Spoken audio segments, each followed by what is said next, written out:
তো হ্যালো বন্ধুরা, আজকে আমরা চলে এসেছি কলকাতার আলিপুর চিড়িয়াখানা। এই যে সাইকেল টিকিট কাটতে গেছে টিকিট কাউন্টারে, তারপর টিকিট কেটে আমরা ভিতরে প্রবেশ করে যাই। সর্বপ্রথম আমরা দেখতে পেলাম একটি বন মানুষ। সে ভাবছে এই যে আমার পরবর্তী প্রজন্ম আসছে আমাকে দেখার জন্য। ওয়াও, সে ভাবছে আমার প্রজন্ম কত সুন্দর, আমি গর্বিত।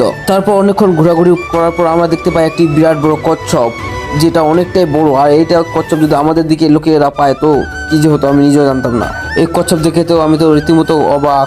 তারপরে দেখতে পাই অনেকগুলা হরিণের বাচ্চা, যেগুলা খাচ্ছে ঘাস আর অনেক কিছুই।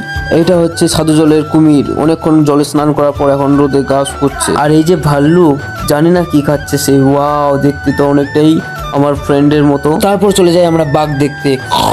আর এই যে বাঘ মামা, সে তার গুফায় রেস্ট করছে অনেকক্ষণ শিকার করার পর। আর এই যে জিরাফ, ওয়াও, এর গলা চড়ে তো আমরা আম চুরি করতে পারবো, কিন্তু এর গলা এত লম্বা কেন? তারপর জিরাফের সাথে একটি আমি সেলফি নিয়ে নিই। আর এই যে ময়ূর, কি সুন্দর দেখতে। তারপর দেখতে যায় আমার বন্ধু মানে হাতিকে দেখতে। আর এই যে হাতি, তার কুলোর মতো কান, এর পিঠে চড়ার ইচ্ছা করছিল আমার খুব, কিন্তু কি আর করবো, চিড়িয়াখানা মালিক তো আমাকে অনুমতি দিবে না। আর এটা সুইমিং পুলে কি কোনো মানুষ না কিছু না, না এটা তো জলহস্তি। সে তো জলে এখন স্নান করছে, কারণ সে ভাবছে আমি এখন জলে স্নান করি, কারণ বাইরে গেলে সেলফি টেলফি তুলতে পারে আমার সাথে অনেকগুলো সেলিব্রিটি।